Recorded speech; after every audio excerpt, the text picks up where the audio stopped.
¿Qué tal, banda de Cultura Colectiva? ¿Cómo están? Nosotros muy contentos de seguir generando conciencia para elegir en este proceso electoral.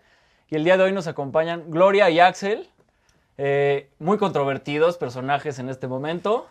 Gloria es politóloga, especializada en relaciones internacionales, conductora de radio y televisión y es conferencista internacional. Alex es abogado, es autor, doctor en filosofía, columnista, director de la cátedra F.A. Hayek, Universidad Adolfo Ibáñez y director ejecutivo de la Fundación para el Progreso de Chile. ¿Cómo están? Bien, bien, gracias. Bien. Gracias por la invitación. Gracias. Nos da mucho Saludos gusto que estén aquí. a todos los que estén ahí. A ver, me gustaría empezar por lo básico. Ustedes tienen un libro que se llama El engaño populista. ¿Me podrías platicar, Gloria o Axel, de qué va? Gloria. Mira, El engaño populista es un recopilatorio de lo que estuvimos regionalmente viendo, que era el populismo en diferentes países de Iberoamérica.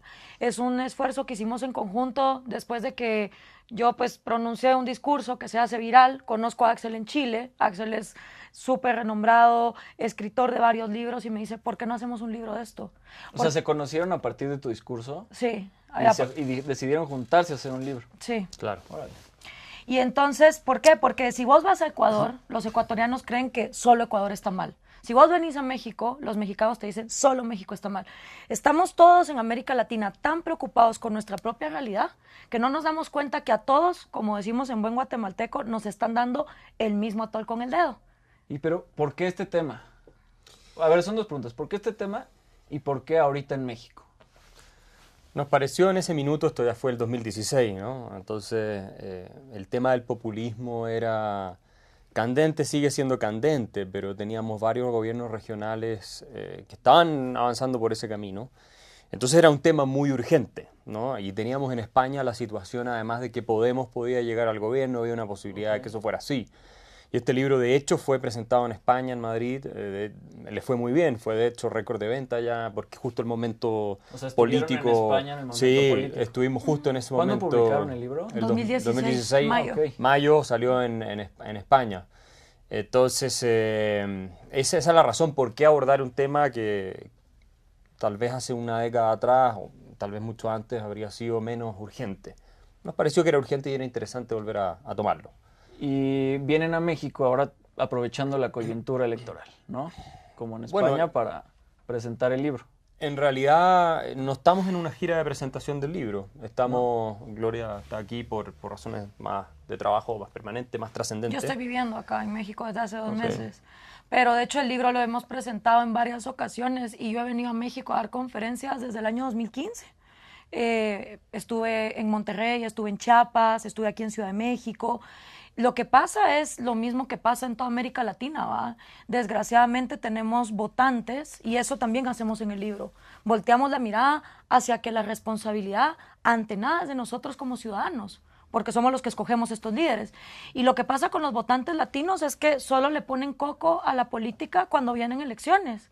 Pero que yo viniera antes a dar conferencias y nadie me pelara, o muy poquita gente, la que ya te seguía en redes sociales, no es mi culpa, pero de decir, es que hasta ahorita, no, ahí están las evidencias de que yo he venido muchas veces a dar conferencias. ¿Por qué le ponen el adjetivo engaño al populismo? Porque O sea, es un engaño el populismo. Es un tema muy controversial ahorita, que obviamente está en boga en las elecciones, pero pues nadie comprende bien a qué se refieren. Se habla de que Obama es populista. Bueno, ha habido muchos gobiernos de izquierda y derecha populistas. ¿Por qué le ponen ustedes engaño? Porque el populismo, que consiste académicamente, esta es la definición más o menos aceptada en la academia, ¿no? Y es una especie de... Hay algunos que lo definen como una especie de ideología que lo que hace es dividir la sociedad entre el pueblo y el antipueblo, entre dos polos extremos. El antipueblo sería la élite, el establishment, que abusa históricamente de un pueblo que no está formando parte del poder y que reúne un conjunto de virtudes y de cualidades. El pueblo sería bueno, el antipueblo sería el malo.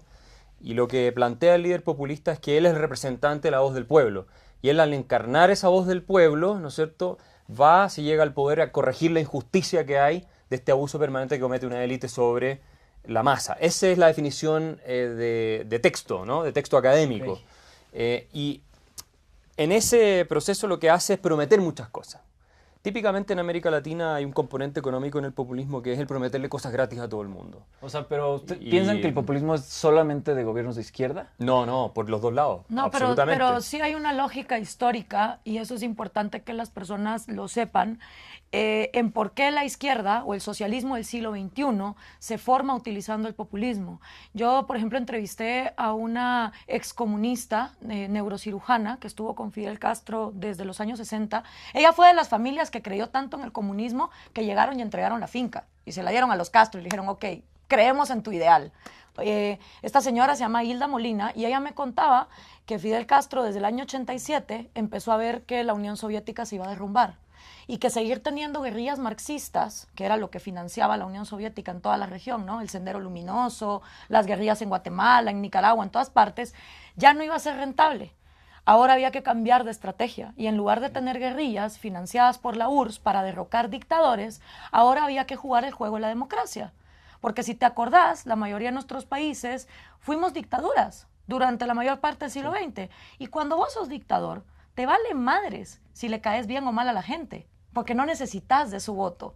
Un populista, en cambio, necesita engañar y necesita seducir. Necesita ponerte el cielo en la tierra para que vos votes por él. Podría ser como una dictadura... No, a ver... escondida. No, es una manera de utilizar la democracia para llegar al poder. Y de hecho, o sea, el socialismo del siglo XXI se organiza pensando que el primer líder que va a llegar de manera democrática es Lula da Silva. Por eso se hace el foro en Sao Paulo, Brasil, el primero de todos los foros del socialismo del siglo XXI. Ahora, empieza esta estrategia a tener éxito. Empiezan todos estos líderes a prometer cosas gratis, a ganar, y la derecha o la oposición, en lugar de venir y decir, hey, restituyamos las instituciones, dijeron, no, mira qué bien, qué rápido y fácil. Se ganan las elecciones siendo populistas. Esa es una estrategia para lograr el poder, pues. Sí, ¿no? Es una estrategia para lograr el poder y también es una forma de gobernar. Por ejemplo, el gasto fiscal elevado, la promesa de cosas gratis para todo el mundo, derechos sociales para todo el mundo, subsidios para todo el mundo. Todas esas cosas que el líder populista no la financia de su bolsillo, la tienen que financiar los contribuyentes que pagan impuestos. Ahora casi, digo... todos los políticos, los candidatos están prometiendo cosas gratis. Desde Estados Unidos, Obama, ¿sí? Obamacare, o sea, todos son medidas populistas. Cuando Obama le dijo a Peña Nieto que él era populista, yo dije, sí, tiene razón. El gobierno de Obama también sería un engaño populista el gobierno de Obama. Lo que ocurre es que hay que distinguir en las democracias. Todos los políticos juegan al juego de comprar, ¿no es cierto?, sobornar a la gente con su propio dinero y prometerle beneficios que no los paga el político, sino los pagan ellos con los impuestos que pagan, ¿no es cierto? Ya, pero lo que caracteriza el fenómeno populista más marcado es la retórica y el posicionamiento del líder como el representante de la voz del pueblo en contra de un establishment corrupto. Por eso yo podría decir que Trump es populista, pero que Obama no era necesariamente populista. Porque Trump lo que sí hace, por ejemplo, es hablar en contra de un establishment que él dice que está completamente corrupto. Él dice representar la voz del pueblo de los americanos y los enemigos son ese establishment, la migración, los chinos, los buenos contra los malos. Sí. Eso Obama no lo hizo de esa manera. Por supuesto uno podría decir, hubo políticas irresponsables, hubo políticas con toques populistas o demagógicos, pero de que haya sido un líder propiamente populista, me parece que no caería tanto en esa definición, como sí muchos otros líderes que tú puedes ver en nuestras regiones. A mí, Artur, ¿qué preguntas tenemos de la audiencia? ¿Qué tal, Omar? Muchas gracias. Gloria, eres una figura muy politizante, muy polarizante aquí en las redes sociales. Polarizante. Algunas personas te admiran, otras cuantas dicen que vienes a tirar la elección y no sé cuánto. El precio de la fama. Gracias por adjudicarme tanto poder. Pero eso dicen mucha gente. A ver, dicen aquí un comentario de Rocío Méndez. Su maldito modelo neoliberal que divide grandemente a los ricos del pueblo. Niños burgueses que no saben qué es vivir en la pobreza. Claro. ¿Qué le contestas a Rocío? Bueno, claro, ser rubio en América Latina obviamente es vivir en una burbuja, nunca haber pasado hambre. Y esto yo lo vengo oyendo desde Guatemala, ¿no? De hecho, yo hice un video que se llama Mi Gran Cuna de Oro, porque yo vengo de inmigrantes que precisamente por el comunismo llegaron con una mano adelante y otra atrás a Guatemala. Pero claro, en América Latina el racismo de si eres rubio no puedes ser pobre, a huevo. No nos gustan los prejuicios, pero es lo primero que hacemos. Mira, hay varias cosas en lo que ella está diciendo. Primero, Neoliberalismo. Ese es el gran monstruo al que le echamos la culpa de todo, ¿no? De hecho, yo me leí el libro La Salida 2018 de AMLO, he leído muchísimo los discursos de los socialistas del siglo XXI y siempre el neoliberalismo es el culpable de todos nuestros males. Y cuando hablamos de un neoliberalismo, a mí me gustaría que la gente me explicara de qué estamos hablando, porque no puede haber un neo si antes no hubo un liberalismo. Y liberalismo... O sea, liberalismo como lo que yo propongo, que es liberación absoluta de un mercado, sin restricciones, sin aranceles, sin monopolios, con competencia abierta, con libre movilización de capitales, de bienes y de personas, nunca ha existido en América Latina, a excepción de pequeños periodos, como la Argentina de Alberdi, que fue la que metió a Argentina en el siglo XX como la tercera potencia económica mundial. Pero de ahí en adelante... liberalismo puro y duro en nuestra región no hemos tenido. México, de hecho, está en el puesto 88 en el índice de libertad económica. Quiere decir que hay 87 países donde es más fácil hacer negocios que en México, por burocracia, por corrupción, por falta de Estado de Derecho, porque la competencia es desleal, porque hay aranceles. Entonces, si vamos a arreglar el problema que tenemos, busquemos los países que son exitosos en mejorar su calidad de vida y esos son los que tienen más libertad económica. Déjame complementar un poco esa respuesta porque es importante. Pero también díganme, ¿qué países ustedes dicen a eso voy. Que son los que tienen un modelo exitoso liberal eso y que voy. tienen resultados que... Mira, primero hay que entender lo que se define por libertad económica, ¿verdad? Porque normalmente uno asocia como neoliberalismo con esto del mercado desregulado, etcétera. ¿Qué se entiende? Adam Smith y todas esas cosas que se entienden muy mal porque la mayoría de la gente la verdad es que no lo ha leído y repite eslóganes, pero ¿qué se entiende por libertad económica según los índices más objetivos y duros que existen en el mundo? Libertad económica es, por ejemplo, libre comercio, que tú no tengas inflación, que tengas una inflación controlada, que tengas protección de derechos de propiedad, que tengas un tamaño del Estado razonable con impuestos razonables, que tengas regulaciones amistosas para el emprendimiento y para crear empleo. Ese tipo de cosas se entiende por libertad económica. Ahora, eso es lo que defendemos nosotros. Cuando tú vas a ver en el ranking de Fraser Institute, que es uno de los más serios del mundo, de Canadá, los países que tienen más libertad económica en el mundo, ¿cuáles son? Suiza, Singapur, Nueva Zelanda, Australia, Inglaterra, etcétera, etcétera. Todos esos países Estados Unidos, Suecia, Noruega, Dinamarca, todos esos países son los países con mayor libertad económica. Ahora déjame dar un par de datos porque esto es importante para la gente que está viendo. Los países con más libertad económica en el mundo en promedio, ¿verdad? Tienen en la tasa de pobreza, el 10% más pobre gana 10 veces más que en los países con menos libertad económica en el mundo. Las expectativas de vida son 20 años más en promedio que en los países con menos... Eso es importante saberlo porque y el crecimiento económico es el doble o el triple que en los países con menos libertad económica en el mundo y por supuesto la pobreza es mucho menor. Pero no puedes comparar estos países europeos. ¿Puedo? Bueno, entonces, se puede comparar, pero... Déjame ir a un caso latinoamericano. Latinoamérica. Chile es el país con más libertad económica según los rankings de América Latina. Es el país con menos pobreza de América Latina. Es el país que tiene la mayor movilidad social de América Latina. Es el país que tiene el ingreso per cápita más alto de América Latina. Pero está casi y hace 30 años... niveles de desigualdad que México, ¿no? En el índice de la OSD. No, depende cómo tú la mides. Si tú mides desigualdad, una cosa es la desigualdad de ingresos. Y si tú la mides por Gini agregado, el Gini, el famoso coeficiente que todo el mundo habla, el Gini agregado en Chile ha ido cayendo en los últimos 15 años.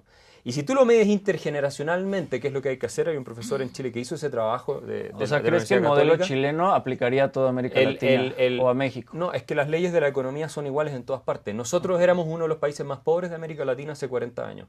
Teníamos casi un 50% de pobreza. 50% de pobreza, ahora ya tenemos menos de 10%. Esa es la misma fórmula que permitió que Nueva Zelanda saliera adelante, que Australia saliera adelante, que los países nórdicos salieran adelante, cualquiera que estudie. O sea, tú dices que el liberalismo al final trae igualdad y no trae disparidad. No, en lo los que ingresos. yo digo es que la libertad de las personas de decidir qué van a hacer con su vida y qué van a hacer con los frutos de su trabajo, porque de eso estamos hablando, no de otra cosa, es lo que permite la prosperidad, es lo que permite que se desarrolle el potencial de los talentos de las personas y en eso tú vas a tener necesariamente un proceso que nivela hacia arriba. Es mejor tener un país que nivela hacia arriba, donde todos tienen mucho, aunque sea un poco más desigual, que un país donde todos están en la pobreza y que sea muy igual, ¿verdad? Digo, por ejemplo... Pero muchas veces conduce a mayor igualdad también. O sea, no necesariamente, pero te puede producir mayor igualdad. Yéndonos a México, por ejemplo, ahora y en las campañas se echa mucho la culpa al Tratado de Libre Comercio firmado con Estados Unidos y Canadá, que abrió las fronteras mexicanas y dio paso al neoliberalismo, que empezó con Salinas y que ahora ha traído desigualdades y han entrado grandes empresas internacionales a deshacer las empresas mexicanas. ¿Cómo ven ahora el caso en México? Mira, para que haya libre comercio no es necesario un tratado. Tú solo abres las fronteras y ya está. Y no tiene que de haber hecho, regulación. los tratados lo que hacen es poner cláusulas de excepciones para los empresarios de toda la vida, las oligarquías que dicen, bueno, sí vamos a tener libre comercio, pero mi empresa no, porque yo soy fulanito de tales. Y al final los tratados a veces lo que hacen es que protegen a los empresarios de toda la vida, mientras que le dejan las reglas de libre comercio solo a los pequeños comerciantes. Entonces, para que haya libre comercio, tú, de verdad, si quieres libre comercio, no necesitas un tratado. Ábrete al mundo y que venga aquí todo Dios a competir, a poner Pero empleos. compiten de forma desigual. ¿Por qué van a competir de forma desigual? La igualdad que realmente tenemos que procurar en América Latina es la igualdad ante la ley. Y esa es la que no hay. Y nadie habla de igualdad ante la ley. Y es la igualdad ante la ley. Igualdad en términos económicos. No, ante la ley. exacto. A ver, yo quería hablar un poco de eso. ¿Qué es? O sea, la gente que te habla de igualdad, ¿no? Los obsesionados con la igualdad material. Yo no sé cuál es la lista mágica, ¿no? De igualdad en qué, en PlayStations, en iPads, en inodoros, en yates, en helicópteros. Bueno, en ¿Cuándo ingresos vamos? básicos, en ¿Cuáles son servicios esos? de salud, Servicios de seguridad social. salud, seguridad, o sea, todos tenemos que tener la misma cantidad de Hay un aspirinas, piso, ¿no? Hay un piso de básico. vacunas. Sí, pero es que es muy bonito venir y decir igualdad en salud. Sí, pero la salud es un montón de cosas. Es medicinas, operaciones, salarios de enfermeras, hospitales que se tienen que construir. ¿De dónde sale esa plata? Calidad de vida. Por eso, entonces, la gente que habla de igualdad nunca da una lista exacta con nombre de productos Bueno, la ONU y decir, tiene el la- día que haya esta igualdad, va a desaparecer la maldad en el mundo. La tesis es, cuando haya igualdad material, todos vamos a ser éticos y lindos. Y yo te digo, si la igualdad material nos hiciera éticos, ¿por qué los narcos, que son putrimillonarios, todos los días asesinan, violan y acaban con la propiedad privada de otros? Bueno, porque vienen y de porque otro hay gente contexto. pobre que nunca en su vida ha violado ni la vida, ni la propiedad, ni la libertad de otro ser humano y se van a trabajar honradamente. O sea, esa tesis de que la materia nos hace éticos, yo no me la trago. Ahora, para que acabemos con la verdadera desigualdad que nos tiene jodidos en América Latina, tenemos que empezar a hablar de igualdad ante la ley. Porque en este ¿A qué te continente- refieres concretamente igualdad ante Igualdad la ley? ante la ley es que a todo individuo por igual se le respete su vida, su propiedad privada y su libertad. No es posible que en este continente, si uno nace de cierta clase social para Aunque abajo, no tenga acceso a los servicios básicos o a un piso en su casa o es a agua que o a luz. lo más básico y fundamental es que tú tengas garantizada tu vida, tu propiedad privada, es decir, que lo que tú trabajas nadie O te sea, lo vale robe, mucho más la y propiedad tu libertad. privada que acceso a la salud Por o alimentación. supuesto, porque a partir de tu propiedad privada, y si a ti nadie te la roba, ni te la expropia, ni te la quita, ni te joden con monopolios y proteccionismos, tú con tu plata puedes decidir a dónde mandas a tus hijos a la escuela y qué salud obtienes. Pero si Ok. tú piensas que la gente, y esto es la arrogancia de mucha gente de izquierda, creen que la gente pobre es tonta y es débil y que aunque se le garantice su vida, su propiedad privada y su libertad, no van a poder salir adelante. Y yo les digo, volteemos a ver el caso de la gente que se va a Estados Unidos. Se cruzan el desierto más peligroso que hay en todo el continente, no para que les regalen cosas en la manita, para que los dejen en paz, para que los dejen trabajar, porque en Estados Unidos, bien que mal, la igualdad ante la ley por lo menos es pareja, y no importa si tú eres el jardinero de la cuadra o Bill Gates, el juicio es el juicio. Entonces, ¿qué Claro. se va a buscar la gente allá? A ver, vamos que a no regre- les roben los suyos. Vamos a Déjame traer decir un par de esto cosas. a México, por favor. Sí, porque mira, estamos mira. nada más. Yo quisiera ir de nuevo al fondo de esa pregunta sobre el libre comercio. Ok. ¿Cuál es la evidencia empírica sobre el libre Pero comercio? quiero que aplícalo. Lo voy a aplicar a México, lo voy a aplicar al a contexto México. que tenemos. ¿Cuál es en México, por la favor? evidencia empírica del libre comercio? También en México. La evidencia empírica es que los países que se abren al libre comercio les va mucho mejor que aquellos que se cierran al libre comercio. La razón es muy simple.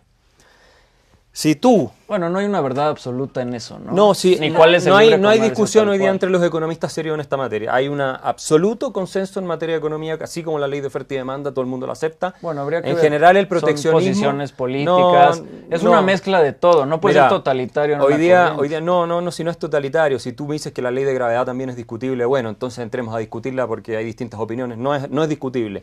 Yo te Bueno, pero la ley desafío. de gravedad, Toma toda la lista de es premios Nobel de ciencia. economía, toma toda la lista de premios Nobel para que nos enfoquemos en un grupo y muéstrame uno que diga que hay que cerrar la economía de los últimos 30 años. Yo te seguro que no vas a encontrar ninguno. Bueno, ¿qué te quiero decir? Déjame poner un ejemplo para que también sea aplicable a México, porque uno dice, no, es que nosotros no somos europeos. Bueno, Chile era uno de los países más cerrados al libre comercio del mundo, ¿ok?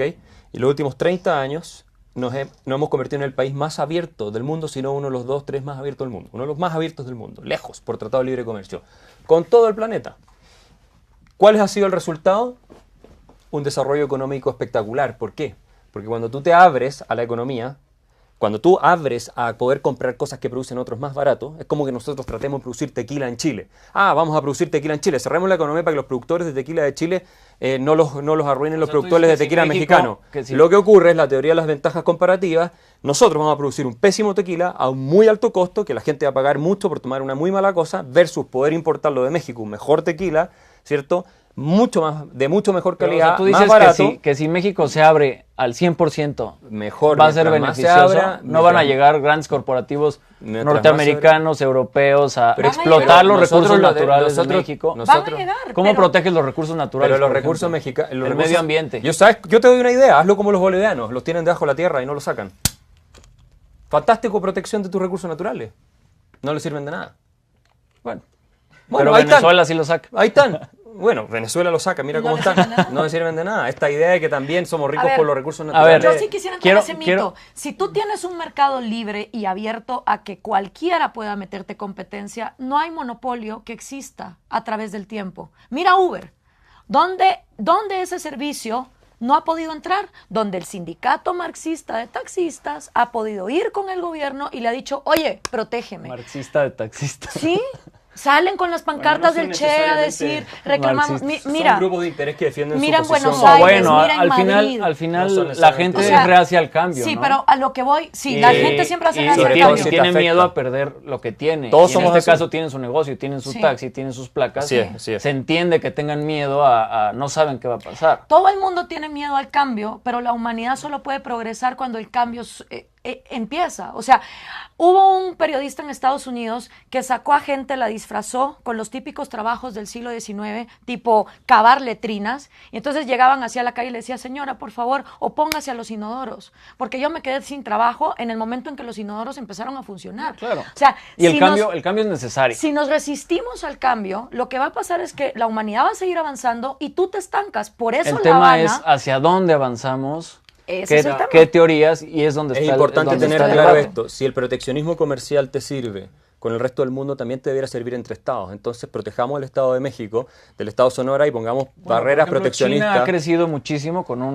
abriéndose Pero- al mundo, pero con una protección hacia adentro. No, pero China lo que tiene es que ha subsidiado devaluando su moneda, sobre todo, ¿no es cierto?, el comercio internacional. Y, es- lo que han hecho... Y están acabando Y tienen un con tremendo- la pobreza paulatinamente. Mira, en China lo que han hecho ellos ha sido, obviamente, subsidiar su industria exportadora, pero ahora tienen un tremendo problema precisamente porque tienen que volver la economía hacia el consumo interno, porque se ha sobrecalentado la economía. Y lo otro que han hecho es que les han subsidiado la deuda a los norteamericanos, porque al hacer muy baratas sus exportaciones con subsidio, lo han permitido a los norteamericanos comprar muy barato, ellos felices, ¿no es cierto? Entonces ellos reciben un montón de dólares que después se lo prestan al gobierno de Estados Unidos para financiar su déficit. Eso es lo que el historiador Neil Ferguson llama Chimerica, ¿no es cierto? Esta sociedad entre China, que este matrimonio entre China y Estados Unidos que no funciona. Pero mira, yo quiero solamente decir una última cosa sobre el libre comercio. Si tú vendes productos mexicanos en Estados Unidos, los norteamericanos te pasan dólares, ¿ok?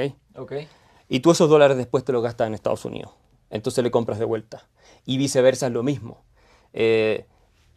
Tú no puedes tener exportaciones sin importaciones, son caras de la misma moneda. Tú no puedes tener importaciones sin exportaciones. Tú no puedes comprar sin vender después. Entonces, finalmente, es como que yo tuviera un almacén y lo que hiciera sería decirle a un montón de clientes que puedo venderle que no, que a ellos no les voy a vender. Entonces, si no les vendo a ellos, yo no recibo el dinero, no le puedo comprar a otros. Entonces, ¿me entiendes? Es una cosa tan lógica de economía elemental que a mí me sorprende, me parece increíble que todavía estemos discutiendo esto que se viene discutiendo hace Yo creo que 150 años. el tema es que a veces nos queremos clavar en o populistas o marxistas o neoliberales o liberales o libertarios y queremos encasillar la forma en cómo actuamos o las políticas públicas bajo un concepto Y eso tiene que quedar en el pasado, porque ya somos dinámicos, ya no podemos ser una sola cosa. Y Pero hay cuando cosas llegue que una funcionan, opción te fijas, hay políticas que funcionan mejor que otras, eso es todo lo que yo estoy diciendo. Entonces, y la evidencia empírica, hay que mirar los números, los datos y todo. Tú tienes razón, a veces tú encuentras evidencia encontrada, pero en términos generales, la evidencia empírica es súper clara que cuando la gente puede decidir qué es lo que va a hacer con lo que tiene, con lo que se ha ganado con su esfuerzo, la sociedad anda mejor. Digamos, el nivel de vida aumenta, porque las personas a él le está diciendo, usted no puede hacer esto, usted no puede comprar esto, usted está obligado a comprarlo que produce más caro. Con eso lo único que hace es beneficiar grupos de interés que están dentro del país contra los que hablaba Adam Smith. Tú citaste a Adam Smith. Sí. Adam Smith en La riqueza de las naciones escribe sobre todo contra el proteccionismo comercial. Dice, esto es lo que más beneficia a los empresarios. El proteccionismo comercial beneficia a los empresarios locales. Locales, claro, porque entonces tú no tienes competencia afuera y puedes vender mucho más caro con una situación casi monopólica y no tienes por qué abrirte a que la gente, y le prohíbe a la gente comprar productos mucho mejores, de mejor calidad afuera, y el resto de la plata la gente dice, es que si no compran en la empresa local se pierden esos empleos. No es verdad, porque al comprar tú algo más barato de afuera, te quedas con un excedente de dinero disponible que lo vas a ganar en otra cosa y se van a crear otros empleos por otro lado. El problema es que si abres de golpe una frontera, llegan competidores con más tiempo, con más experiencia, con mucho más poder económico. ¿Pero por qué eso y te se comen perjudica a el ti mercado. como consumidor? Como consumidor, no, pero como ¿Y a quién hay que como beneficiar? ¿A los consumidores o a los empresarios? Los Pues, empresarios están en la Los élite. empresarios mexicanos dan trabajo a mexicanos. Sí, pero los más Pero lo que pobres pasa- son consumidores, muchas no veces productores. Lo que pasa es que cuando tú le abres a los consumidores la posibilidad, es lo que digo yo, se van a crear otros empleos. ¿O tú crees que si tú abres la importación, aquí no va a haber un montón de industria importadora que se va a abrir, de distribuidoras, Tendrías de que poner locales? reglas de producción local, de... No tienes que hacer eso. Yo creo que si ¿Quién? haces eso, entorpeces todo y se empieza a corromper, porque los grupos de interés empiezan a coludirse y a financiar y corromperse con los políticos para que le hagan las reglas en su beneficio. Al final perjudica a la gente. No todo el mundo es productor en esta vida. Yo no sé hacer una computadora, sin embargo me beneficio de una. Yo no sé hacer una cámara, sin embargo he usado muchísimas y puedo llevar mi mensaje gracias a ellas. O sea, yo necesito de toda esa inteligencia que está desperdigada por el mundo para que haya todos los medios de transporte, los productos, las medicinas de las cuales yo me beneficio. Entonces, los obsesionados con la democracia deberían de ponerse a pensar que el sistema más democrático que hay, el que más beneficia a la mayoría, y si la mayoría somos consumidores, no productores, pues entonces es la apertura al mercado. Todos los días nosotros usamos cosas que no tenemos ni idea de cómo se hacen. Es más, nadie en el mundo sabe hacer una computadora desde cero. Todo viene esto se hace por en China, eso, ¿no? Por ejemplo, esa inteligencia colectiva, cuando tú pones barreras y pones reglas, impides que pase de un lado O al sea, el otro. mercado naturalmente va a poner sus reglas Por ejemplo, bajo las la leyes de la gente- oferta y la Pero demanda. La déjame darte un gente ejemplo. pone sus reglas. Esta es una empresa. Nosotros estamos en un canal que es una empresa, ¿verdad? Así es. Y gana dinero. Da empleo a mucha gente, ¿cierto? Así es. Ya, ¿cuántas de las cosas que se usan, las cámaras, la televisión, las técnicas de construcción, todo eso fueron inventadas en México? No, pues no te sabría decir, pero muy pocas. Prácticamente nada, ¿cierto? Bueno, aquí El está talento es mexicano. El talento es mexicano, ok, pero, El capital pero humano. estamos hablando Sí, capital de importación y exportación, y mucho de ese talento también es por know-how que se enseña en universidades acá, que también se ha producido en otras partes. Hay profesores extranjeros que vienen a hacer clases, etcétera. Entonces, el mejor ejemplo de que abrirse a la economía crea otro tipo de empleos que tal vez no estarían es este, porque... No, nomás es abrirse al mundo. Es la abrirse- globalización. exacto. Pero bueno, Bueno, vamos a hacer algo. Vamos a hacer pero algo. una cosa más te quería decir, no sobre este tema, sobre Ok. otro. Yo sí soy partidario, Gloria también, para que quede súper claro, que haya un piso, porque hablamos del piso mínimo, ¿no? Ok. De recursos, que eso no es lo mismo que hablar de igualdad, porque hablar de igualdad es que nadie puede estar muy arriba, es como decir, bueno, digamos, Messi no puede ser muy bueno, entonces pongámosle una cadena para que no sea tanto mejor que el resto. No, dejemos que la gente llegue lo más alto que pueda en todos los ámbitos de la vida, pero preocupémonos de los que están mal, ayudarlos a que se puedan parar sobre sus propios pies, no a convertirlos dependientes para que... Y el gobierno tiene que hacer Yo creo que hay, esa yo tarea creo que hay un de rol, redistribución. Yo creo que hay un rol redistributivo de políticas públicas del gobierno, pero que tienen que ser muy bien hechas y ojalá con mucho empoderamiento de la gente que es beneficiada y no de los burócratas y de los políticos, porque si no se presta para corrupción. Si el problema está, México tiene un tamaño del Estado de más de 40% del producto, o sea, es un Estado gigante. Y se gasta muchísimo dinero supuestamente causa social. ¿Cuánto realmente le llega bien a la gente que lo necesita, te pregunto yo? Entonces, ¿por qué quieren seguir dándole dinero si no está funcionando el sistema? Quieren seguir probando lo que ya no está funcionando. Entonces, dejemos a la gente trabajar libre, dejémosla comprar lo que quiere comprar, que haya harta inversión en el país, del mismo país, un salario mínimo, del por extranjero. ejemplo, ¿qué opinas del Yo salario soy partidario mínimo? del ingreso mínimo, no del salario mínimo.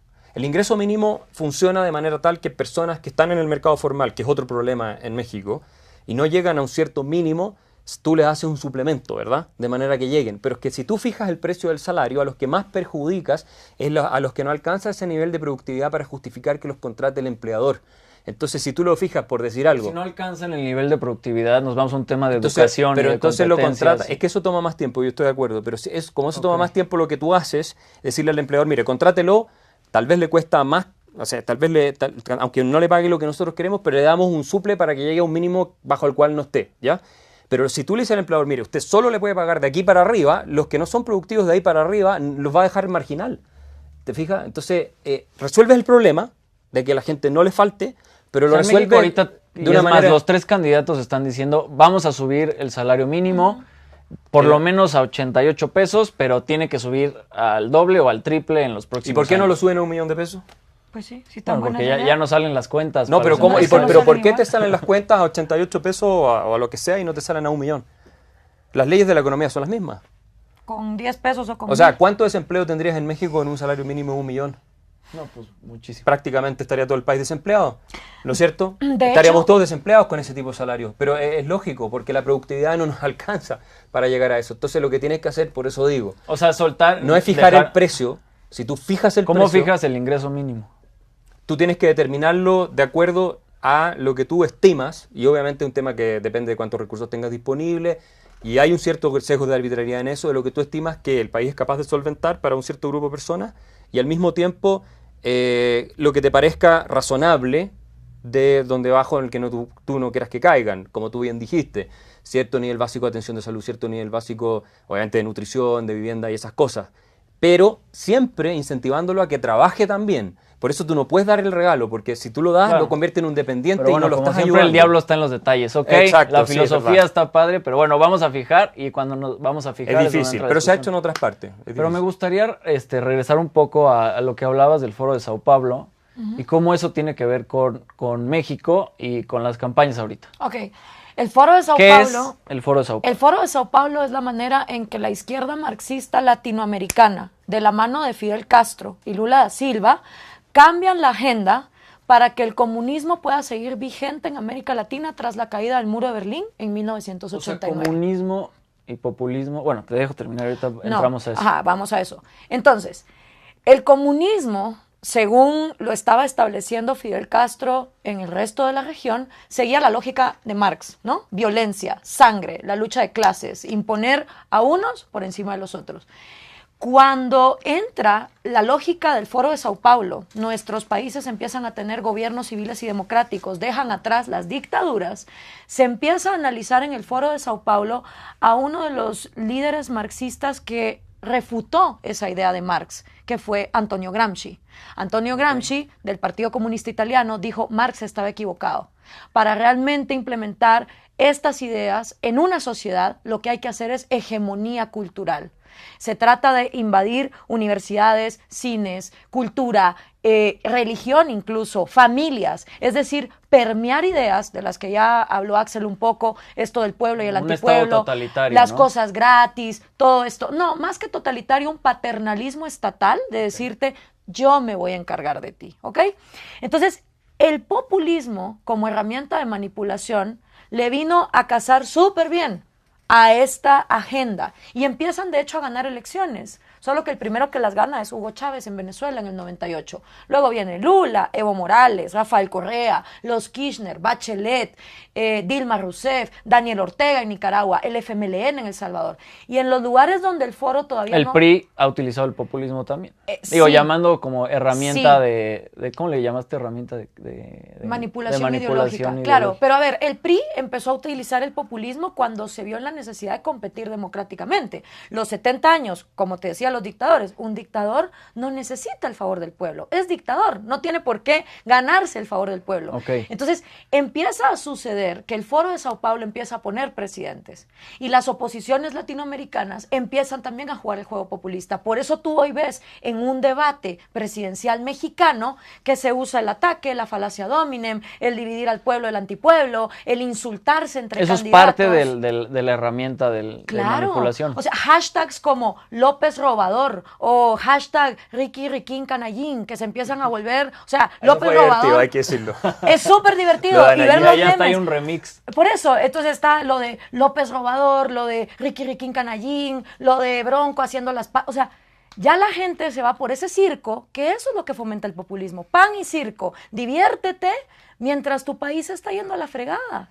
Y el problema es que todos los mexicanos están apuntando a un proyecto que en lugar de abrir fronteras, lo que quiere es cerrarlas. Ha fracasado en O Venezuela. sea, los 3 partidos. Por supuesto. A ver, yo no vi ningún partido que dijera, señores, hay que subir del puesto 88 al puesto 50. Ninguno. No vi ninguno que dijera, legalicemos las drogas y liberalicémoslas. No vi ninguno que dijera, aquí lo que hay que hacer, señores, es abrirnos al comercio. A todos los vi ofreciendo subsidios de dinero que no es suyo, por supuesto. Todos hablando de un salario mínimo. Todos hablando de estas medidas que una y otra vez han probado fracaso. Porque es lo que la gente quiere escuchar. Ah, claro. Y es eso. A ver, ¿qué O político? sea, es darle pan y circo ¿Qué al pueblo. Es político lo va a que- ganar elecciones si tú le dices, a ver, señores, miren, yo no les voy a regalar nada? Yo lo que voy a hacer es que haya seguridad y justicia, que haya igualdad ante la ley, para que cuando entre ustedes se maten o se roben, haya un juez que castiga al culpable y resarce a la víctima. Pero de lo demás se encargan ustedes. Va a haber libre competencia, arréglenselas. Nadie quiere oír eso. Entonces, por eso es que te dicen, ay, bueno, pero con esa ideología libertaria, es que ¿quién te va a votar? Si seamos honestos, en América Latina no nos gusta que nos digan que los responsables de nuestro trasero somos nosotros. O sea, se volvió pecado recordarle a la gente que sus hijos, Bueno, el Bronco lo que trae sale algo de así, tu ¿no? cuerpo es tu responsabilidad. El Bronco dijo algo de que quería ser menos asistencialista y que la gente y quería dar trabajo y que la gente ¿Y buscara cómo va el sus- Bronco en las encuestas? Pues mal. Pero después, de aquí a 3 más, tal vez. De aquí a tal vez. No, mira, yo creo que hay mucho desconocimiento también y hay una intuición de que la gente que se preocupa y que es buena persona quiere regalarle a otros, ¿no? Es como, mira, ellos no le quieren regalar, entonces son malos. No les importa a la gente. Y la verdad Es es una que... forma de quitarle a los ricos para darle a los pobres, Es que ¿no? mira... Relativamente, porque al final supuestamente los ricos pagan más impuestos Sí, pero proporcionalmente mira, que los pobres y Claro. se los llevas a través de programas Nosotros, sociales. Mira, yo te digo, nosotros tuvimos esta discusión en Chile con la presidenta Bachelet hace poco tiempo atrás, y yo hice el cálculo y se viralizó en YouTube, tuvo millones de visitas del video. Si tú agarras las 10 fortunas más grandes de Chile y las divides para cuántos meses te va a financiar el gasto público chileno, te alcanza para 6 meses. Yo estoy seguro que si tú haces lo mismo en México va a ser una cosa parecida. Es un mito de que existe tanta plata acumulada en los ricos arriba que tú si se las quitas y la distribuyes todo el mundo puede vivir prácticamente para siempre mucho mejor sin trabajar. No es verdad eso. No es para la cantidad que se maneja y las demandas y las necesidades que hay. La plata es ínfima, es marginal. Lo que tú tienes que hacer, me parece a mí, lo que hay que hacer en todos los países es no beneficiar a los grupos de interés con leyes que los protegen de la competencia y todas esas cosas y con subsidios, sino que abrirla para que venga la mayor cantidad de competidores eficientes, para que ojalá Apple se pueda instalar en México y enseñar y producir computadores, porque aparte estamos enfrentando la cuarta revolución industrial. ¿Cuál de los candidatos está hablando de la cuarta revolución industrial de los candidatos No, bueno, presidenciales en ninguno. México? Ninguno. Y gran parte de las carreras que están enseñando en universidades y lo que se está enseñando en colegios va a quedar obsoleto en poco tiempo más. Lo están diciendo, la automatización y todo. Y nosotros estamos hablando de cerrar la economía para producir nuestras propias cosas. Esto es del siglo XIX, ni siquiera es del siglo pasado. Es una locura. Entonces, a mí me parece que hay que informar mejor a la gente, hay que contarle que la mejor manera de preocuparse es dándole oportunidades, no regalándole las cosas. Y yo creo que la mayoría en algún minuto, si es que no lo está ya entendiendo, va a adoptar una decisión un poco mejor. A ver, quiero seguir con el tema político porque nos quedamos en que los 3 están en el mismo cajón. Pero solo quería decirte algo. Sí. Hay una analogía que compartí el día del trabajo que habla sobre precisamente esto de creer que el dinero en sí mismo tiene valor y es el sueño del $1.000.000, desde la revista Freeman del año 68, creo. Y entonces es un tipo que dice, ayer tuve un sueño, abría yo la puerta de mi casa en la mañana y había $1.000.000 en mi puerta y dije, wow, soy millonario, ya no tengo que trabajar en la vida. Pero cuando volteé a ver así para los lados, resulta que mis vecinos también les habían dejado $1.000.000. Entonces apresuradamente agarré mi millón, me fui al supermercado, estaba cerrado. Porque toda la gente que trabajaba en el súper también había recibido $1.000.000. Eso es Me fui a igualdad. la farmacia, lo mismo. Me fui a todas partes, lo mismo. Hasta que entendí que todo el pueblo había recibido $1.000.000 y que todos estábamos con la ilusión de que ya no había que trabajar. Eso nos duró como 2 semanas. Empezó a escasear todo porque ya nadie producía nada y eventualmente, aunque teníamos $1 millón en la casa que no valía para nada, todos tuvimos que volver a trabajar después. Esto lo que explica es que el dinero en sí no es el que mágicamente ostenta riqueza. Tienes que producir. El dinero es un medio de intercambio, nada más. Pero a ver, están los 3 candidatos en un cajón utilizando medidas populistas. ¿Cuál es la diferencia entre ellos? Hay diferencias de grado probablemente No, entre ellos. Bueno, los cuatro.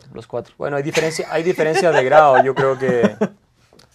Los 4, perdón. O sea, yo soy extranjero, no quiero venir acá a hablar sobre la política mexicana porque la gente la conoce mucho mejor que yo. Siempre, por supuesto, en las elecciones hay alternativas. A veces son todas malas, pero unas son más malas que otras. O sea, y como decía Aristóteles, el mal mayor comparado con el menor es un bien. Y, en fin, la política es muy así. ¿Cómo podrían acomodar esas opciones? Yo creo que, mira, uno tiene que buscar lo que sea menos mágico. El que tenga el discurso más mágico, más de yo voy a cambiarlo todo de la noche a la mañana y va a haber un antes y un después y México nunca va a estar mejor. Yo creo que el que sea más así está vendiendo más, nosotros en Chile decimos la pomada, está vendiendo un sueño, una utopía, ¿para qué? Para que se despierten en 6 años más dándose cuenta que no fue así, que fue una pesadilla tal vez, o que en el mejor de los casos no mejoró nada. Entonces yo creo que ese barómetro, viste, cuando la gente te ofrece, te están vendiendo, tú de repente vas al comercio y te dicen, no, esto es milagroso, esto le va a resolver todo, ¿eh? Y uno dice, no, te lo pienso comprar porque si te dicen que es demasiado bueno es porque no es verdad. Yo creo que ese es un buen indicador de por dónde tendría que uno irse fijando. ¿Tú, Gloria, qué opinas? Mira, yo lo que veo es un hartazgo social en México sin precedentes con el status quo. Y cuando la gente está harta de su status quo y no le mete cabeza al tema, va y vota con el hígado. Y a la persona que agarra de vengador no le pasa el mismo examen de ética ni de transparencia que sí ya le pasó al status quo. Entonces yo siento que aquí muchas personas, cuando uno viene y les dice, a ver, yo te voy a explicar lo que ha pasado en otros países, lo que ha funcionado y lo que no, te dicen, no, pero es que tú entonces me estás diciendo que entonces tengo que seguir con el status quo. No, el status quo te tiene en el puesto 88 en el índice de libertad económica. Yo quisiera un México y una América Latina que estuviera entre los primeros 10 lugares. Yo no estoy diciendo que el status quo es con lo que deberías de conformarte, pero si vas a votar por un modelo que el puesto 88 te va a mandar al 150, sí vas a estar más jodido de donde estás hoy. Okay. Y si todos los gobiernos miembros del socialismo del siglo XXI, los partidos miembros del Foro de Sao Paulo, que aquí no solo hay uno, hay 2. ¿Quiénes son? El PRD y Morena. Ambos son miembros del Foro de Sao Paulo. Entonces, yo no votaría, por lo que he visto en América Latina, por ningún partido que sea miembro del Foro de Sao Paulo. ¿Por qué? Porque, ¿qué se dice de la historia? Que el que no la conoce está condenado a repetirla. Entonces, si todo te apunta a que eso es lo que hacen esos modelos, ok, pero entonces me estás diciendo que me quede con el status quo. Tampoco. Si yo fuera mexicana, ¿sabes qué hubiera hecho yo? Ese es el dilema en el que estamos los mexicanos, sí, es status quo contra... Sí, pero te voy a decir otra cosa. A mí también me molesta cuando los latinoamericanos dicen, no, es que ya vienen elecciones, dime por quién votar. Como que si las elecciones fueran algo que nos cae de sorpresa. Mentira. Uno ya sabe cuándo vienen las elecciones. Es más, tú te puedes meter en internet y ver las elecciones del año, de aquí al año 3000. Es como el Mundial y las Olimpiadas, ya están programados, ya sabemos que en caso de México, cada 6 años. Entonces, si estás encabronado con lo que hay, ¿por qué no actuaste a tiempo? ¿Por qué no hiciste algo con antelación? Por ejemplo, algo que yo quisiera que se legalizara en toda América Latina es el voto en blanco. Yo pensé que iba a decir la marihuana. También, yo también. También. Y vamos a tener un evento. Me la puedes fumar en el voto blanco. Y vamos a tener un evento sobre legalización de drogas, por cierto, el próximo 30 de mayo con México Libertario, si les interesa. Pero a lo que voy es, si tú legalizas el voto en blanco, o el voto nulo, o los dos, y un porcentaje de votos salen blancos o nulos, tú entonces puedes exigirle a los partidos que de todos los candidatos que pusieron, no va ninguno. Y que tienen que poner nuevos candidatos. Esa es una manera de manifestar. Pero para tú legalizar eso, te tuviste que organizar 2 años antes. Va a salir muy caro eso. Es que, ¿sabes qué pasa? Que América Latina es un continente que siempre, por preocuparse de lo urgente, nunca hace lo importante. Y entonces siempre es, no, es que ya vienen elecciones. Sí, pero tuviste 6 años para hacer las cosas de otra manera. Claro, ese es el problema y justo... Es importante entender que los políticos no son magos, la magia no existe. Cuando se pasan de magos y se las venden de magos, en general están haciendo trampa. Y normalmente en las elecciones latinoamericanas la historia te muestra que los más aburridos son los más serios. y que los más entretenidos y los que hacen más show y los que prometen más cosas terminan siendo los más desastrosos. Entonces, hay que ser responsable. Es aburrido, uno puede estar cansado, fatigado, hostigado, quiere cambiar, probar algo que nunca ha probado, tal vez. Siempre políticos carismáticos. Pero no, sí, pero el carisma, bueno, los grandes políticos carismáticos ha habido buenos, pero también ha habido desastrosos. Claro. Entonces hay que tener mucho cuidado y hay que ser responsable. O sea, uno no va a votar con el mismo cuidado con el que trata su propiedad o con el que cuida a sus hijos, ¿no es cierto? Uno ahí sí que se preocupa, se fija, a ver qué le está yendo, qué le enseñan en el colegio. Uno va a votar, me pareció que es divertido esto, porque pum. hay un desentendimiento de la política. Que se entiende. Y Pero a eso ver, me están no es diciendo una que hay buena razón. un superdebate en el live. Arturo, ¿qué preguntas tenemos? A ver. Hay muchísimas personas preguntando, sobre todo del debate, mucha gente de izquierda, mucha gente de derecha, sobre todo de toda Latinoamérica está sumando al live. Estamos 1900 personas Órale. en vivo. Qué bueno. Omar Hernández Evia pregunta qué libertad económica tiene la gente olvidada de Oaxaca y Chiapas. No hay libertad si naciste en pobreza extrema. Omar Hernández también. Hay gente que está condenada a ser pobre generación tras generación por el olvido del sistema político. Como un pobre tiene propiedad privada, eso no existe. El pobre lo sabe. Ese dice Aid Cast Díaz. Y también hay una pregunta muy interesante sobre el Papa. Con la inclusión del Papa, las minorías se puede hablar de populismo por abarcar a más personas. Órale. Ok. Si Déjame quieren una y una. Tú tómalo del Papa si quieres, mira.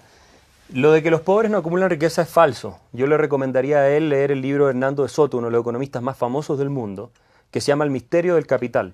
Hernando de Soto con su equipo se pasaron años estudiando cuánta era la capacidad de acumulación de riqueza de las familias más pobres del mundo en No distintas... vayas a insultar al Papa porque... En distintos continentes, no estoy broma, hablando, ¿cómo no crees? estoy hablando del Papa, en distintos continentes, ¿no? Y llegó a la conclusión de que el capital acumulado era más, escuchen esto, era mayor que la combinación bursátil total de 10 o 12 de las economías más grandes del mundo. ¿Les suena increíble? A mí también. ¿Y saben cuál es el problema? ¿Y cuál es el problema que pasa de por qué la gente no sale adelante? Y ahí sí, es responsabilidad política, porque no existen las instituciones, ni el derecho de propiedad, ni las facilidades burocráticas que les permitan a ellos convertir la propiedad que son capaces de generar en activos, en crédito y en otras cosas para poder ir emprendiendo, desarrollando sus negocios. Pero sí existe que es convertir la propiedad. no, en países como los nuestros, en América Latina en general, en países que están en vía de desarrollo, tú te puedes tomar 10 años en algunos países en poder abrir un negocio formal. ¿Por qué crees que la mayoría de la cantidad de la gente está en la informalidad? Y sus propiedades, sus bienes inmuebles que logran acumular, esto lo explica Hernando de Soto, ¿no es cierto? De que Bill Clinton dijo que era uno de los más grandes economistas del mundo, ¿ya? Bueno, resulta que se les hace imposible porque no tienen títulos de derecho de propiedad muchas veces sobre lo que han acumulado, sobre sus inmuebles, sobre lo que sea, ¿te fijas? Entonces el problema es de instituciones. Mira, hace 200 años atrás, y esto es un dato estadístico, el 99% de la población mundial vivía en la extrema miseria. Noruega, uno de los países más ricos del mundo, en 1850 tenía un ingreso per cápita más bajo que el de Bangladesh hoy día, uno de los países más pobres del mundo, muy parecido al de Bangladesh. ¿Qué es lo que hizo que cambiara en 150 años? O en 100 años, si tú quieres. Y se multiplicara por más de 30 el ingreso per cápita que ellos tienen. Y hoy día uno de los países más ricos del mundo. Instituciones que les permitieron a ellos, ¿cierto?, tener derechos de propiedad, abrirse al también comercio. captar el ahorro del mundo, y por ¿no? supuesto, Como bueno, eso vino, Suiza y- eso vino después, ¿eh? Eso vino después, pero... Y Lavado de les dinero. permitió tener estas reglas del juego claras. Esto es como el fútbol. Si tú en el fútbol no tienes reglas del juego claras y un buen árbitro que le pone tarjeta amarilla al que hace falta, al que hace goles Entonces estás con diciendo la que mano, sí se necesita algo de regulación no, y de por reglas. supuesto, pero el Pero no del mercado, los derechos de sino de tu propiedad, seguridad. los derechos de propiedad son regulaciones. Es el Estado el que dice, mira, esto es tuyo y si alguien te lo viene a quitar, acá hay un tribunal que te va a defender y acá hay una policía que te lo va a devolver. Ahora, el problema es que cuando eso es corrupto y tú estás en una posición social desventajosa, entonces ¿quién gana? El que tiene más fuerza. Y ese es el problema porque no hay igualdad ante la ley, lo que decía Gloria, porque el que es más fuerte, ese sale libre de polvo y paja, y el que no es igual de Bueno, fuerte, ahorita en México pierde. todos salen libres, ¿eh? En México Bueno, todos salen bueno. libres. Si tú eres Pero pobre, eso- no. Todo su proceso. Mira, Bueno. mira, por ejemplo, películas que te enseñan así como El Infierno o series como Capadocia. O sea, si tú eres pobre en América Latina y aunque la ley esté de tu lado y tú seas inocente, te pudres en la cárcel porque no tienes la plata para corromper y salir. Entonces, esa desigualdad ante la ley hace que los pobres permanezcan en la pobreza. Por ejemplo, en Guatemala, yo lo que digo es, señores, el día que el gobierno pueda garantizar seguridad y justicia, un estado donde todos los días hay 14 muertes violentas diarias, un robo cada 6 minutos, o sea, vida y propiedad privada, los derechos más Pero violados. ¿cómo puedes lograr que haya esa igualdad cuando tienes gente Igualdad con ante la ley. capitales, con activos, y no nada más económicos, con activos en todos los sentidos, que metieron gente a la política, que tienen influencia en todos los sectores, con esa sociedad sistema tan desigual? capturado, dices O sea, tú, es sistema un tema capturado. capturado por la misma desigualdad. O sea, tienes a alguien Separando- que es el No, más pero rico mira, del mundo en un separando país. economía de Estado. Es que mira, si un Desigualdad tiene en empresario todas partes. levanta el teléfono a su congresista favorito y le dice, oye, ponme un arancel, y el cuate le dice, lo siento, manito, ya el gobierno no tiene jurisdicción sobre la economía, no te puedo hacer favorcitos.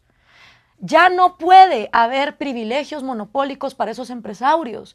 Si tú separas gobierno de economía, cada uno está por su cuenta y entonces empieza a haber movilidad social, porque cualquier persona fácilmente puede emprender, puede volverse formal, mientras sus derechos de propiedad estén garantizados. Entonces, hablando de Oaxaca, Chiapas, pobreza Claro. extrema, naces ahí. Chiapas, en ¿sabes qué pobreza sería, extrema. ¿sabes qué sería genial? Si el mercado está abierto, Pero ¿qué ¿cómo hace? se ha resuelto la pobreza extrema en otras partes?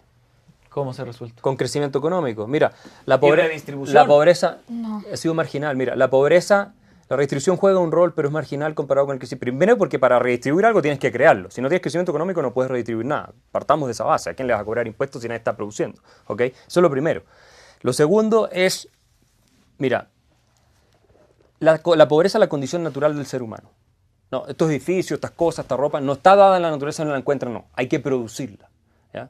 Para producirla tú necesitas ciertas condiciones. Por ejemplo, que tú sabes que si vas a producir algo, no llega un montón de gente y te lo quita y te lo arrebata, te lo roba inmediatamente y te mata en el Seguridad. proceso. Como era antes con las guerras tribales Claro. que se masacraban entre todos. Ok, bueno, cuando tú tienes esas reglas básicas y cuando no tienes un Estado que te pide 30 licencias, te hace pagar 500 impuestos y todas esas cosas, entonces tú puedes empezar a dedicarte a, con tu ingenio, salir adelante. Todos nuestros antepasados son pobres, de los que están acá y de los que vienen en México. Son todos pobres, a menos de que haya alguien descendiente directo de la reina Isabel de Inglaterra o alguna cosa así.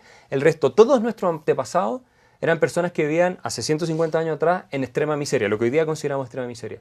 La forma como se resolvió eso fue con la revolución industrial, permitiendo que la gente desplegara su potencial creador, no porque alguien le redistribuyó algo, sino porque su ingenio permitió que desarrollaran todas estas famosos inventos, ¿cierto?, de Thomas Alva Edison y toda esta gente, ¿verdad?, que nos ha permitido mejorar la calidad de vida.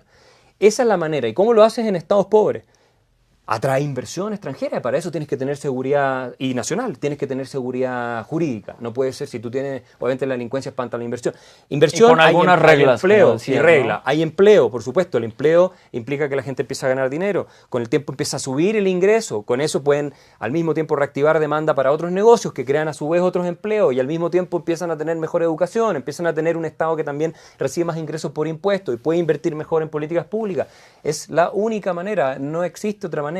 Esperar que alguien venga y te regale las cosas, en general, no digo que no haya que hacer algo de redistribución, ojo, cuidado, estoy diciendo como Entonces no es un te va a caer del liberalismo puro y abrupto. Pero a ver, vamos. Eso es Déjame liberalismo plantearles puro y abrupto. otro concepto. O sea, hay una, por lo que veo del Foro de Sao Paulo, una conspiración, podría llamarse así. No, una conspiración se hace a escondidas. El Foro de Sao Paulo está en Wikipedia, se reúnen todos los años, llega la Bueno, prensa. entonces un Esto movimiento ha sido abierto. a todos luces. Esto no es esto Es ha una sido estrategia esto ha abierta. sido así en nuestras narices, todos los hemos visto. ¿No hay por el otro lado una estrategia abierta, libertaria o liberalista para abrir todos los mercados y que las grandes empresas como Walmart, que a veces tienen un PIB mucho más grande que algunos países, puedan controlar también Mira, los mercados, por ejemplo, ¿no? Es bueno preguntarse, por ejemplo, el caso Walmart o Apple, que también tiene una de las capitalizaciones bursátiles más altas del mundo. ¿Por qué les va tan bien a ellos? Apple, pongamos el ejemplo, que todos usamos Apple, en fin. Y es porque la gente va y compra sus productos. ¿Por qué? Porque lo que pagas por un computador como este que está aquí, para ti, vale menos o al menos lo mismo que lo que te está proveyendo el computador de bienestar. Si no, no lo comprarías, ¿verdad? Y entonces las empresas se hacen ricas cuando no hay proteccionismo, ojo, cuando satisfacen las necesidades de las personas a precios que están dispuestas a ellas a pagar y por lo tanto cuando mejoran la calidad de vida de la gente. Y así puedes tener un negocio. Apple estuvo a punto de quebrar, nosotros sabemos, ¿cierto? Pero así lograron levantar la empresa y llegó a ser lo que es hoy día y todos nos encanta la marca y los que no usan Samsung, que es la misma historia, ¿ok? Sí. Bueno, entonces esa es la regla general. Con esa regla general tú creas millones de empleos, creas salarios que van subiendo, productividad que va mejorando, lo que implica que los salarios van mejorando, y al mismo tiempo pagas los impuestos que tú quieres usar para la política social. Si un Estado pobre no puede hacer política social porque no tiene crecimiento económico, no tiene producción que permita hacer política social. El crecimiento económico es la condición sine qua non, sin la cual no se puede hacer política social. O sea, todo finalmente sale del sector privado. Por ejemplo, otro tema, Gloria. En México tenemos una desigualdad clara territorial. O sea, y ahorita todo el mundo está viendo cómo podemos sacar al sureste de México, principalmente al sur, pues del hoyo y del déficit, ¿no? Porque a los estados del norte les está yendo bien. O sea, si tú abres las fronteras, ¿cómo vas a hacer que dentro de un mismo país, estados que no tienen esas capacidades instaladas para producir, puedan llegar al mismo nivel de competitividad o que otras empresas? Bueno, yo, por O sea, ejemplo... va a llegar un Monsanto a adueñarse el pueblo, Sí. de los campos y Ok. va a contratar a los, o sea, Pero la diferencia, por ejemplo, de Monsanto con una marca como Apple es que Monsanto está altamente subsidiado por el gobierno gringo. Monsanto no compite en reglas de libre mercado. Monsanto recibe un chorro de subsidios gubernamentales que incluso los hace producir excedentes en maíz porque nadie está dispuesto a comprarlo y ese excedente en maíz se usa, esto está en un documental muy bueno que se llama Food Inc., porque a veces esas multinacionales que odiamos, de hecho, no están compitiendo en libre mercado, están súper protegidas por varios gobiernos. En el caso de Monsanto, este excedente de maíz se usa para alimentar cerdos, vacas, pollos y peces. Animales que no están diseñados, excepto por el pollo, para comer maíz. Estos animales desarrollan cáncer, desarrollan úlceras, desarrollan una serie de enfermedades que luego los gringos se los comen y desarrollan entonces diabetes, obesidad, cáncer. ¿Y qué hizo el gobierno gringo ante esta realidad? ¿Le cortó el subsidio a Monsanto? No, se inventó Obamacare. O sea, vamos a seguir permitiendo que un subsidio te siga enfermando y encima te vamos a Curar. subsidiar las enfermedades. bueno, Entonces, ese es el tema también de la medicina. el ciclo vicioso sigue y sigue. Por eso, por Pero ejemplo... ¿no crees que el problema de todo esto es la acumulación de capitales? No, el valor que se problema- le da a la acumulación de El capitales. problema de todo esto es la negación a abrirse en mercados. Por ejemplo, la marihuana. Está comprobado que la marihuana ayuda a los pacientes de cáncer, de esquizofrenia, de epilepsia. Las farmacéuticas están súper interesadas en que la marihuana no se legalice. ¿Por qué? Porque tendrían que competir. ¿Y qué hay de malo en la competencia? El que se quiera seguir metiendo pastillas, que se las meta. O sea, cada vez que vos veas un monopolio coludiendo gobiernos, es precisamente porque hay proteccionismos, no porque hay un mercado abierto. Oye, por ejemplo, Mira, en este caso de liberar todo al 100%, ¿no? ¿Qué pasa con el tema del mercado laboral con personas con capacidades diferentes? Tienen más Discapacidad. opciones.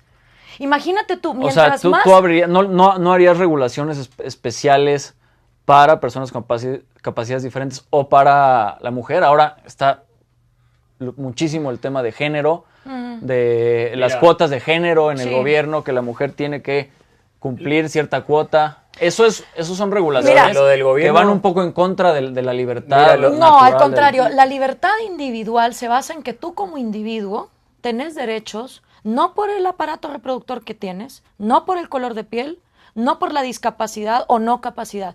Tú como individuo tienes 3 derechos: vida, libertad y propiedad. Ahí cabemos mujeres, chinos, gays, paralíticos, ciegos, sordos, mudos. Y mientras más abierto esté el mercado, más oferta laboral hay y hay más personas que si su corazoncito realmente les late para ayudar al prójimo, de su bolsillo y de su plata lo van a ayudar. Como dice Javier Milei, un economista argentino, es que con el culo ajeno cualquiera es puto. No, es verdad, o sea, es muy fácil ser caritativo cuando estás esperando que la cuenta la pague otro. ¿Ya? O sea, si a ti realmente te preocupa los perritos en la calle, los niños desvalidos, entonces preocúpate tú por ser productivo para que tú tengas un excedente y tú de tu bolsillo fundes algo, como pasa en Guatemala. La salud pública es un desastre. Entonces está el Patronato del Corazón, la Liga del Cáncer, los de VIH. La gente privadamente se ha organizado para sacar adelante campañas de salud, jornadas de operaciones, hasta el barco del aborto. O sea, es mucho mejor las organizaciones de la sociedad civil Mucho mejor. que Para se mí sí. Eso organizan. está recontra demostrado además Para mí sí. empíricamente. Para mí es mejor está que demostrado. vos hagas plata y hagas una fundación a que sigamos con esta farsa Porque además hay de poner corrupción. el Santa Claus populista que entonces va a repartir. A ver, Pero corrupción. déjame decir una cosa, Corrupción es el espérate. tema de estas campañas. Te lo voy a entrar inmediatamente, pero déjame decir algo. La fuerza más liberadora que ha existido para minorías, para mujeres, en la historia de la humanidad, ha sido el mercado, el libre mercado. Esto no lo invento yo, los que no me creen, lean a Deirdre McCloskey. Hay un libro que lo pueden comprar en la librería del Fondo de Cultura Económica, que se llama Las virtudes burguesas. Deirdre McCloskey es una economista transgénero que era comunista. ¿Ok? Órale. Así que vean cómo la mujer ha podido integrarse al mundo del trabajo gracias a que hemos tenido la revolución industrial, el hombre también y muchas minorías también, y esa ha permitido una demanda que está resolviendo por sí mismo el tema del capital humano necesario para seguir produciendo. Hoy día las empresas, las economías modernas no se pueden dar el lujo, ni aunque quisieran, de no contratar mujeres y otro tipo de personas que les pueden ayudar en sus actividades. No pueden darse el lujo. El mercado está resolviendo eso. La mujer hoy día no depende del hombre porque le dice, ¿sabes qué? Yo tengo mi trabajo. Chao, no me gustaste, no dependo más de ti. ¿Y por qué? Porque se autosustenta eso gracias a que el control de la natalidad que pueden hacer las mujeres, gracias a qué? A las invenciones de la pastilla, la píldora, todo eso es... Pero cuotas de género, ¿sí o no? No, por supuesto que no. No. Yo no sé, a nivel del Estado y política es un tema, pero a nivel de mercado por ningún motivo, si eso se está resolviendo solo. Hoy día hay muchas profesiones donde hay mucho más mujeres que hombres. Deja eso. Medicina en algunas partes, por ejemplo, hay más mujeres que hombres. En el derecho, a ver, yo no sé cuáles son los datos en México, pero en muchas partes del occidente hay más estudiantes universitarias mujeres que hombres. Ya los hay.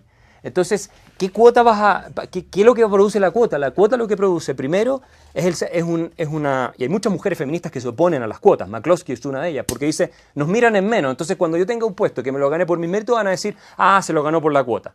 Entonces, produce un efecto social contrario a lo que se busca. Segundo, se discrimina arbitrariamente a otra persona por razón de su género, que es el hombre. Entonces, si eres igual calificado, por ser hombre no te lo voy a dar a ti. ¿Por qué es más inmoral discriminar a un hombre que discriminar a una mujer? Es igual de inmoral.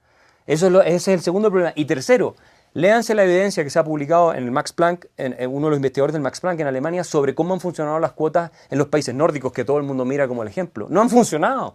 Lo que ha pasado es que no ha incrementado sustancialmente el número de mujeres en posiciones directivas, y lo que hacen es estas mismas empresas en los directorios contratan todas a la misma mujer, entonces dicen para cumplir la cuota. Y lo otro que hacen... Bueno, aquí en México es reducir los Juanitos que entraban las mujeres. Oye, y luego... lo otro que hacen es reducir la cantidad de directores. Entonces, si tienen 10 directores y necesitan tener un 20%, eso serían 2 mujeres. Bajan a 5 directores y tienen una mujer y tienen la cuota. Es que Entonces, mira, tú no puedes, no funciona. Tú no puedes arreglar una discriminación cultural con una discriminación de legislación. No lo vas a arreglar. Porque el problema es que estás tratando de acabar con una discriminación discriminando. Es como tratar de acabar con la violencia con más violencia. Si nosotros en América Latina queremos empezar a premiar el mérito y ver más allá del color de piel, del estatus social y de la sexualidad y del género, tenemos que empezar a valorar a la gente por su mérito. ¿Y qué es el mérito?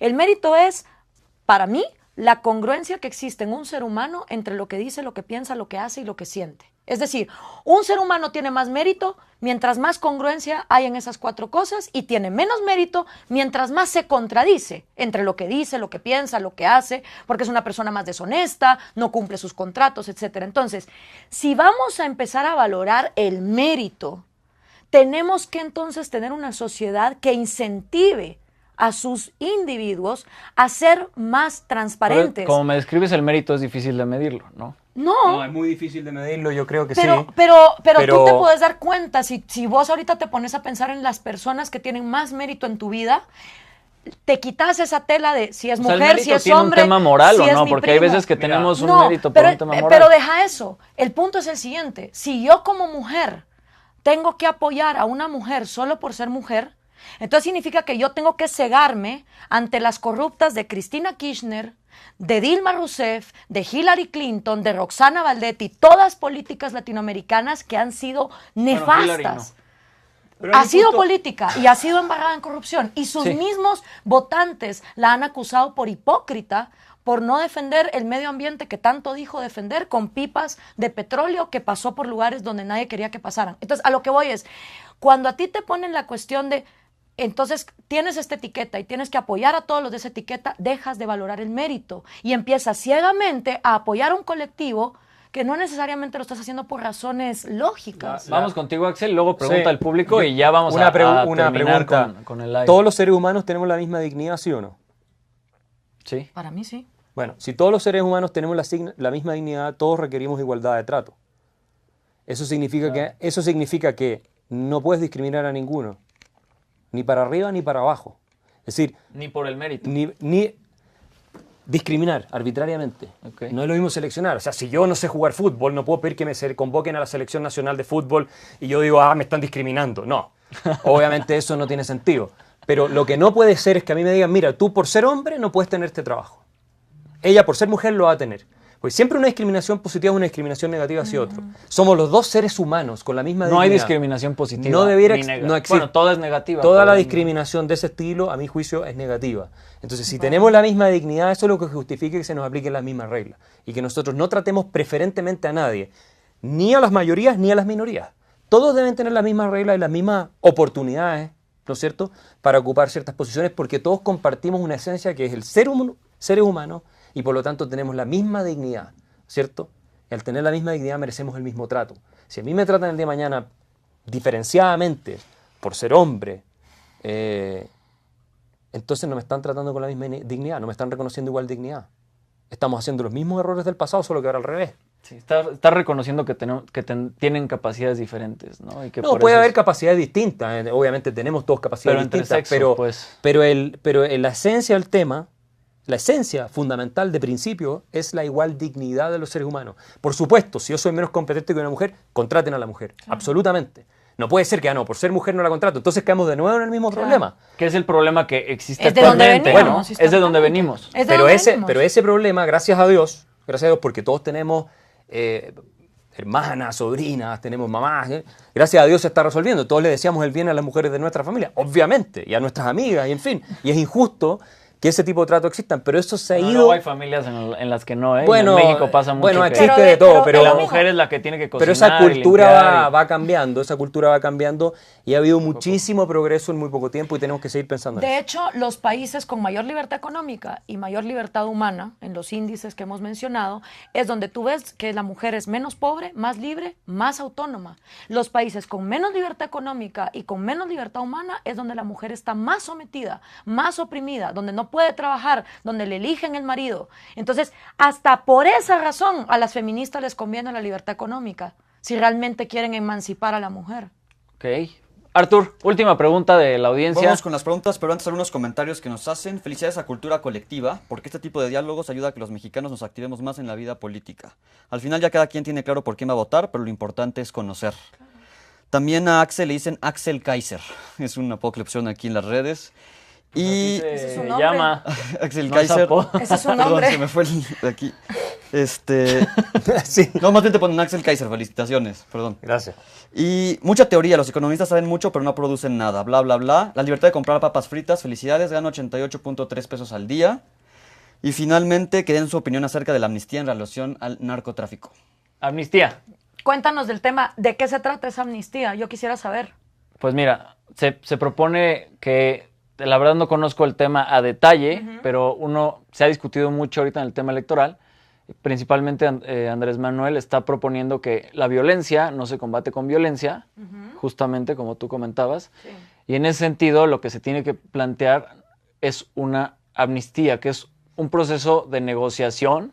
Disculparán la audiencia si no tengo la definición exacta, pero es Negociación un con- proceso de negociación con los que han cometido un acto ilícito ante la ley para quitarles o olvidar el acto ilícito que han cometido. Mira, eso es un poco... Yo tengo ¿Cómo podría entendido que entenderse la 8 amnistía? cárteles son los que controlan el narcotráfico en México. 8 cárteles. Esta amnistía, ¿qué sería? El presidente de la República sentándose con las cabezas de estos 8 cárteles para negociar. Nunca, ¿qué? no se ha definido. Ah, bueno, entonces, ¿cómo puedo opinar de algo que no han definido? Otra pregunta. No, pero la verdad es que todos los Si temas... ni él ha dado los detalles, Todos ¿cómo los me- temas en la elección han quedado así. Ah, bueno. En conceptos, ¿Y quién lo ha en ideas. permitido? Los votantes. Los mismos votantes. Miren, hablando Buscamos- de oferta sí. y demanda, y aquí es la razón por la cual yo sí creo que tener una ideología es útil. Yo por eso soy libertaria, porque entonces cuando yo veo un candidato, ya no veo su nacionalidad. Yo escucho sus propuestas y las contrasto con lo que yo creo que se debe hacer. Y yo puedo estar 100% equivocada. Tal vez el libre mercado es una porquería, tal vez la libertad individual no sirve. Ok, pero esa es mi visión del mundo. Entonces yo puedo venir y analizar a cada candidato y decir cuál se compagina con lo que yo quiero. Pero si yo no tengo claro si quiero libre mercado o lo quiero cerrado, si estoy de acuerdo con legalizar las drogas o no, si quiero socialismo del siglo XXI o no, pues entonces cualquier cosa. Claro. Y si los políticos no han definido las cosas que proponen, es porque nadie se los ha exigido. Nadie. Y eso es labor del votante. Y justo esa campaña, y me encanta lo que dices, Gloria, es conciencia para elegir, que nosotros en Cultura Colectiva estamos impulsando a todo para que la gente, los votantes, evalúen en realidad no a un candidato, sino a todos, porque todo el mundo ha prometido X, Y, amnistía, no amnistía, ingreso básico, programas, y nadie ha dicho cómo los van a aterrizar. Bueno, tal vez alguien en la audiencia nos puede decir, o sea, por eso yo pregunto, hay 8 cárteles, ¿de qué se trata esa amnistía? De sentarse con sus cabezas y negociar. ¿Negociar qué? Porque lo mismo les pasó o similar en Colombia con lo de los acuerdos de paz. Poca gente ha leído todo lo que esos acuerdos implican, las negociaciones que se hicieron, incluso la gente votó que no, y a Santos le dio igual. Entonces, ojo, o sea, no se queden con el eslogan, vayan a cómo sería el proceso. Ok, a ver, vamos a hacer algo. Tenemos que terminar, llevamos 1 hora. Increíble, gracias a toda la audiencia porque nos han acompañado y están nutriendo esta conversación. Finalmente, unas palabras de cada uno de qué le dirían a los jóvenes de México para este proceso electoral. Axel. Mira, yo creo que el mensaje es básicamente uno de responsabilidad, de no dejarse llevar por la magia no existe. Hay males mayores y males menores. Yo creo que en eso consiste ser responsable, en elegir el mal menor.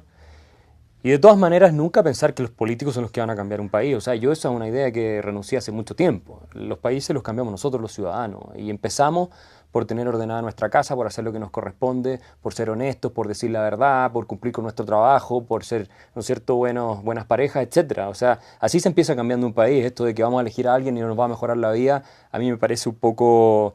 es muy humano, pero es algo que no es muy realista, no es realista. Lo que sí es cierto es que algunos políticos pueden hacer más daño que otros, eso es verdad.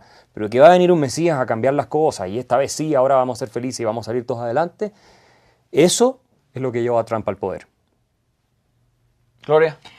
Pues yo decirles que se definan ideológicamente, tengan claro ustedes primero qué quieren para su país, para entonces exigirle a los candidatos definición. Si ahorita las elecciones los agarraron con prisa, recuerden que vienen otros 6 años, que sociedad civil se construye todos los días, no solo en tiempo de elecciones. Si no les gusta lo que hay alternativas, se puede legitimizar el voto en blanco, el voto en nulo, y sobre todo saber que independientemente de lo que pase en el exterior, uno siempre puede decidir la actitud con la que afronta las cosas que la vida te presenta. Y esa es la clave, la actitud con la que afrontamos las cosas en la vida. O nos tiramos a deprimirnos o salimos a flote. Esa es una decisión individual. Esa no te la impone ni el presidente ni las grandes empresas. Esa es tuya. Me gusta, pues. A ambos muchas gracias. Disfruté muchísimo esta conversación, discusión. Gracias. Vengan más, por favor. Gracias a toda la banda de Cultura Colectiva. Sigan, va a seguir el live, sigan comentando, les vamos a mandar las preguntas. Gracias a todos por estar aquí.